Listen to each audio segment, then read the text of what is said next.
स्वागत करते हैं ईवीएस समाधान के एक और लेक्चर में आप सभी का। और हमारे जो चल रहा था सेमेस्टर फर्स्ट चल रहा था, और फर्स्ट सेमेस्टर की बात करें पेपर फर्स्ट के तहत यूनिट नंबर 3 चल रही थी।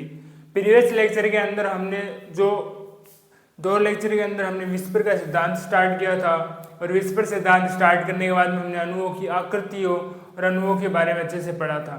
अब हमारे जो दो और शेष रह चुके अणुओं के बारे में आज के लेक्चर में उनकी चर्चा करने वाले हैं। आशा करते हैं आपने जो प्रीवियस लेक्चर अच्छे से उन जो अणुओं की आकृतियों को देखा था अच्छे से आपको समझ में आया होगा, और आपने अच्छे से रिवीजन किया भी होगा। अब देखते हैं हमारे जो अगला ही अणु है वो आता है Br(F4) आता है। क्या आता है? Br(F4) आता है। जब Br के इलेक्ट्रॉनिक विन्यास लिखते हैं, किसका लिखता है? बेरिलियम के क्या लिखता है? हम इलेक्ट्रॉनिक विन्यास को एक बार लिखने का प्रयास करते हैं।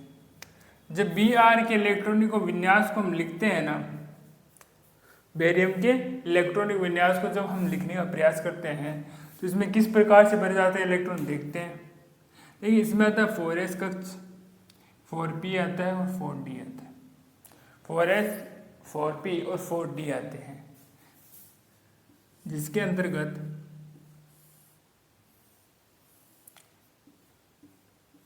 आइए आपको पता होगा d का होगा, ठीक है। 5d के अंदर 5 कक्ष होते हैं, p के अंदर 3 और s के अंदर 1। s वाला क्या होता है? पूर्णतः आपको भरा हुआ दिखाई देता है। तो p के अंदर टोटल इलेक्ट्रॉन होते हैं 5। कितने होते हैं? 5 होते हैं।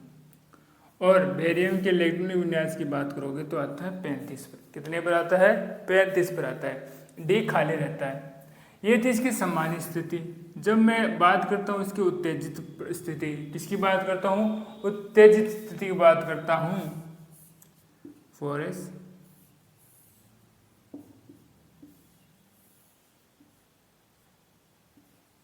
उत्तेजित स्थिति के अंतर्गत ये जो इलेक्ट्रॉन आपको दिखाई दे रहे हैं ना, पीक दे रहे हैं ना इलेक्ट्रॉन, वो क्या होते हैं कि इसमें से एक इलेक्ट्रॉन चला किसमें जाता है? 4d के अंदर चला जाता है। इस प्रकार से रह जाता है बाद में। और यहाँ पर तो है ही, ठीक है। क्या चला जाता है? 4d के अंदर चला जाता है और इस प्रकार से रह जाते हैं। अगर बात करें जहाँ फ्लोरीन है, फ्लोरीन यहाँ पर माइनस भी कर देते हैं। फ्लोरीन है ना, जो चार्ज आपको दिखाई देंगे, जहां पर से आप 3 है ना, 3 वो होते हैं सहसंयोजक बंध से जुड़ी रहती है। बेरियम के साथ किसके द्वारा जुड़ी रहती है? वो सहसंयोजक बंध के द्वारा, ठीक है। किसके जो साथ जुड़े रहती है? वो सहसंयोजक बंध के द्वारा। और एक F किसके साथ जुड़ा रहता है? वो उप सहसंयोजक बंध के द्वारा।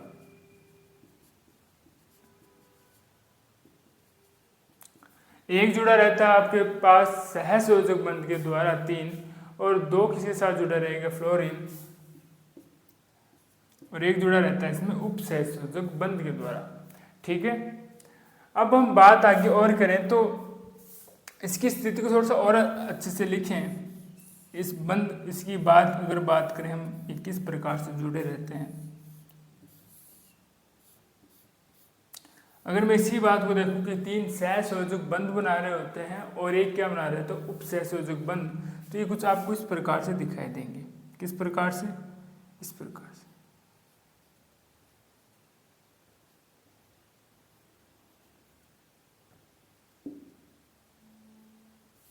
जब हम बात कर लेते हैं इसमें सहसंयोजक बंध और उप सहसंयोजक बंध की बात करते हैं, इसमें से आप ये देखोगे, ये वाले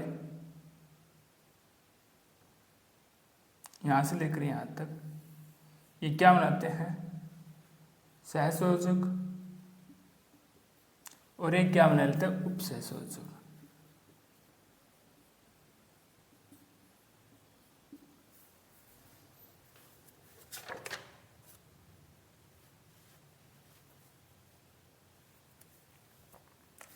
ठीक है, यहाँ तक क्या बना लेते हैं? सहसंयोजक के 3 सहसंयोजक बना लेंगे। एक क्या बना लेगा? यहाँ पर उप सहसंयोजक बना लेगा, और यहाँ पर ये एकाकी इलेक्ट्रॉन युग्म के रूप में उपस्थित होता है।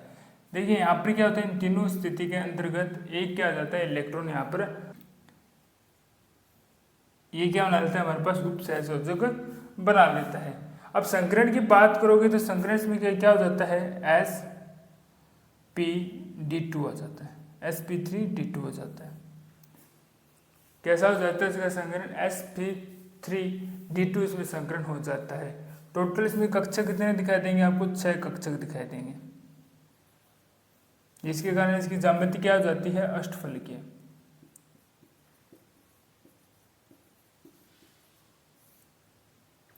ज्यामिति क्या हो जाती है इसकी? अष्टफलकीय हो जाती है।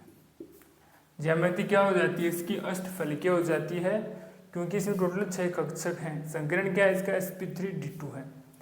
अब बात करें ना इसके अंदर कि आपको क्या दिखाई देंगे, यहाँ पर आपको दिखाई देने वाले हैं 6 कक्षकों की। अगर बात करोगे तो कुछ इस प्रकार से संरचना दिखाई देती है आपको।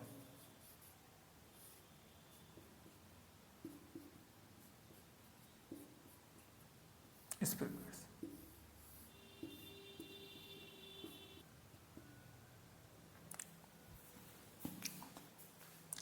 एकाकी इलेक्ट्रॉन युग्म की बात करोगे, अगर यहाँ पर भी देखें एकाकी इलेक्ट्रॉन युग्म की बात करोगे, जिसको हम किससे दर्शाते हैं? अक्षीय से दर्शाते हैं, अक्षीय कक्षक। एकाकी इलेक्ट्रॉन युग्म की बात करोगे, या इसको हम बोलते हैं अक्षीय कक्षक होंगे, वो होते हैं ऊपर व नीचे स्थित होते हैं इसके। और जो 4 F होते हैं वो कहाँ पर स्थित होते हैं? इसके भूमध्य पर, भूमध्य कक्षक के रूप में होते हैं, भूमध्य स्थिति पर स्थित होते हैं।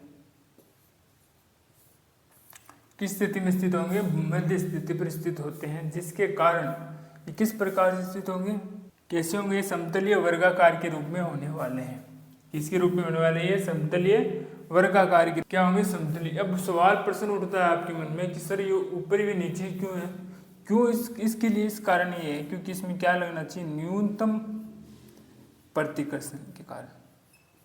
न्यूनतम प्रतिकर्षण के कारण या न्यूनतम प्रतिकर्षण ही लगे, इसके कारण क्या होते हैं? ये एकाकी या बंदी इलेक्ट्रॉन आपको दिखाई देते हैं, वो ऊपर व नीचे स्थित होते हैं। ठीक है। अब हमारा जो नेक्स्ट जो हमारे पास अणु है वो है हमारे पास NO2 NO2+ और NO2- की बात करते हैं। ठीक है। उदासीन है, धनावेशित और ऋणावेशित है। अगर इनकी आप बात करोगे ना, तीनों क्या है यहाँ पर? सम परमाणुवीय।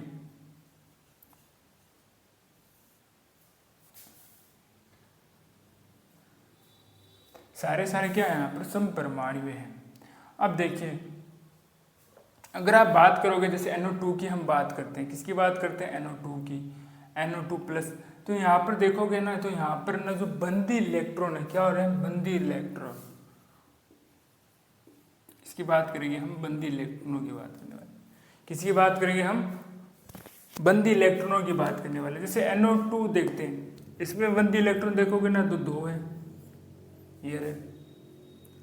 NO2+ देखोगे तो बंदी इलेक्ट्रॉन 1 है, और यहाँ पर अगर बंदी इलेक्ट्रॉन देखना चाहोगे तो यहाँ पर 0 है, बंदी इलेक्ट्रॉन है। अब जैसे जैसे बंदी इलेक्ट्रॉन बढ़ते हैं ना, वैसे वैसे क्या होता है? इनका प्रतिकर्षण बढ़ता है।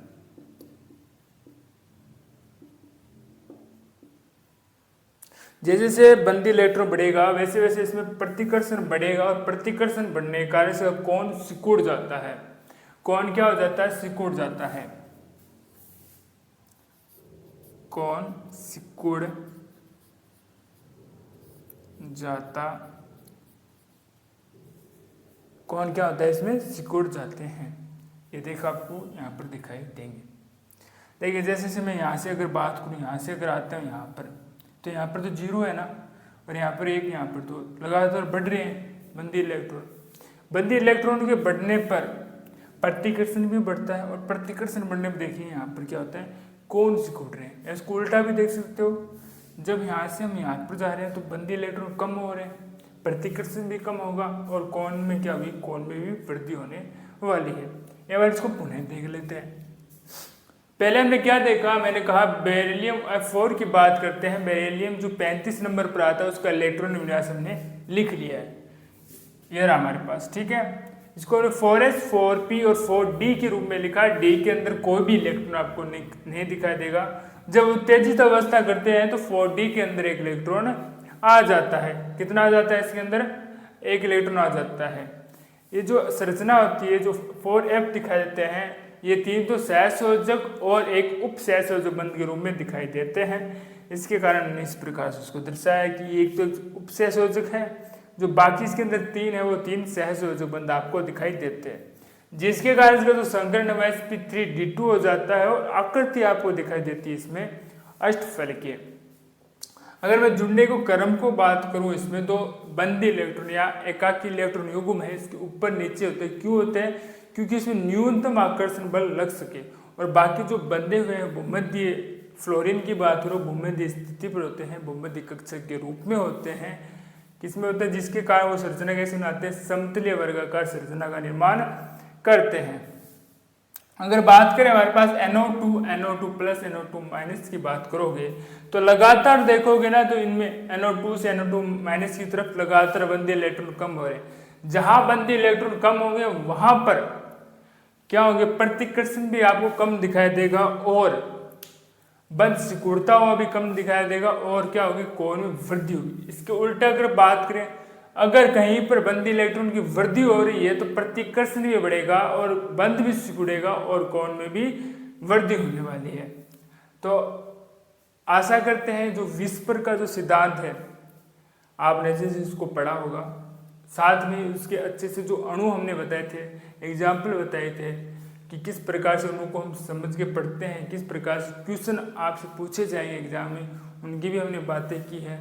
लगातार रिवीजन करते रहिए और पढ़ते रहिए, क्योंकि लगातार जब आप रिवीजन करते रहेंगे तब तक आपकी जो एग्जाम तक समय जब आएगा आपका एग्जाम तब तक आपको चीज़ें अच्छे से क्लियर होगी और जब एग्जाम के समय आप पढ़ेंगे तो आपको ज़्यादा समय नहीं लगेगा। फिर भी विस्पर के सिद्धांत या विस्पर के जो अणु हमने एग्जाम के रूप में समझे हैं, इनमें आपको कोई डाउट्स आता है तो कमेंट बॉक्स में लिख दीजिएगा। आने वाली क्लास के अंदर जरूर सोल्यूशन दिया जाएगा। मिलते हैं आपको एक और लेक्चर में, तब तक के लिए धन्यवाद।